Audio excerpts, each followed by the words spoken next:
Have you ever felt a surge of energy so powerful it seemed to rewrite your entire existence?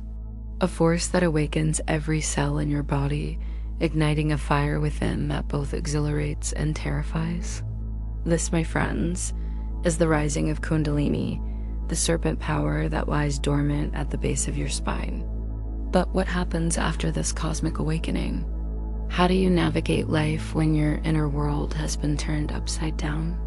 These are the questions we'll explore today as we delve into the art of living gracefully after awakening. You see, the rising of Kundalini is often spoken of as the ultimate goal, the pinnacle of spiritual achievement. But in truth, it is only the beginning.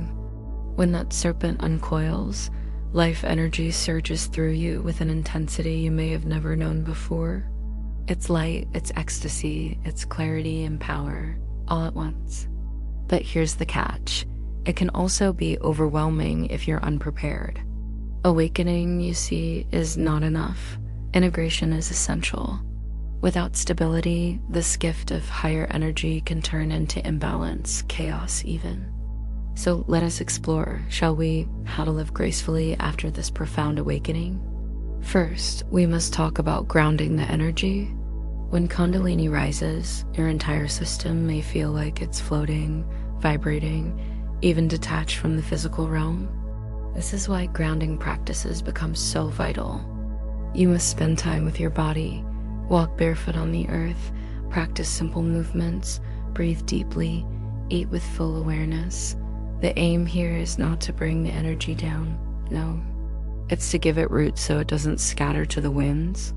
Remember this, even the tallest tree grows only if its roots run deep into the soil. But what about the mind, you ask? The mind. Awakening can open doors to visions, insights, even subtle perceptions beyond your ordinary senses.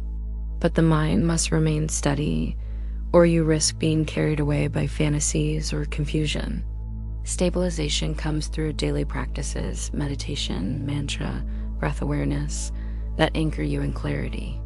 The awakened mind must be like a calm lake, not a stormy sea. Only then can it reflect truth without distortion. Now, let's address the surge. This immense energy that comes post-awakening, it seeks expression. If you do not give it conscious direction, it may spill into restless activity or emotional turbulence. This is why many awakened beings pour their energies into creativity, service, or teaching. You must find channels, art, work, movement, silence, that allow this energy to flow constructively.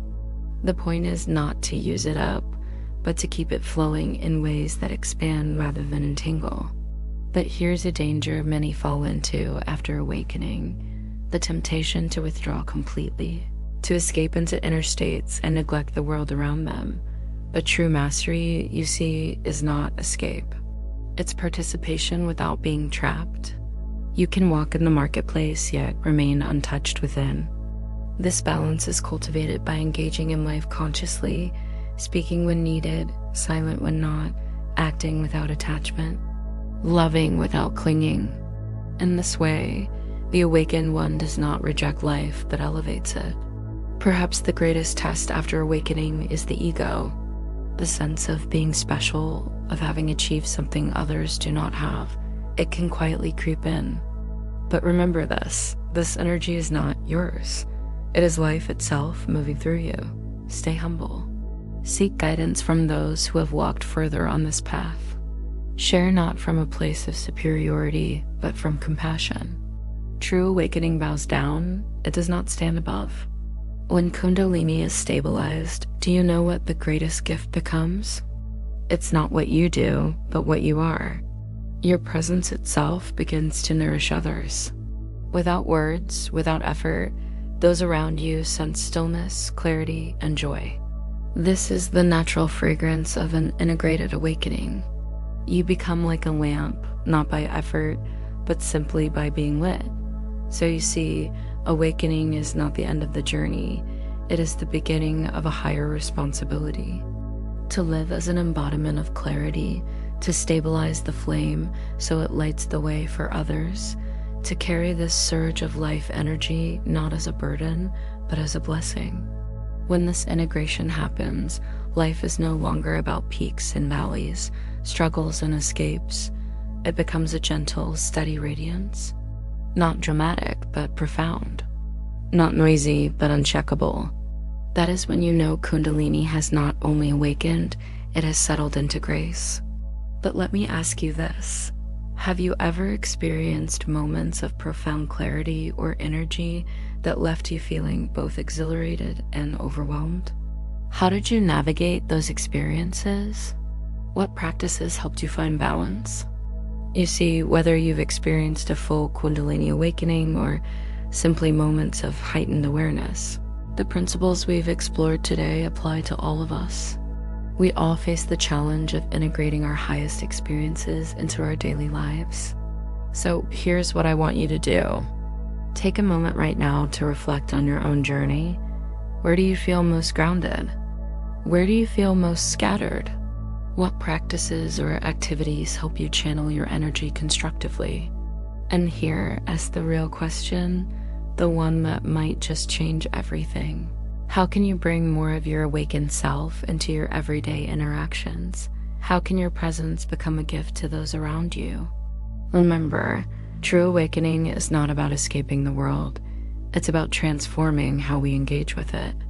It's about bringing light to the marketplace, peace to the chaos, love to the conflicts. So I challenge you, carry this wisdom with you. Let it simmer in your consciousness.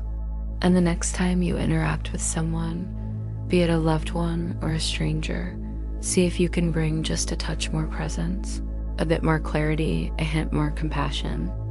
This, my friends, is how we change the world, not through grand gestures, but through moment-to-moment awareness. This is how we live gracefully after awakening. And if this message resonates with you, if you feel it could benefit others, don't keep it to yourself. Share it, not because I ask, but because wisdom shared is wisdom multiplied. Let this be the start of a ripple effect, from your awakening to the awakening of all. Until we meet again, may your inner fire burn bright, may your roots grow deep, and may your presence be a blessing to all you encounter. Namaskaram.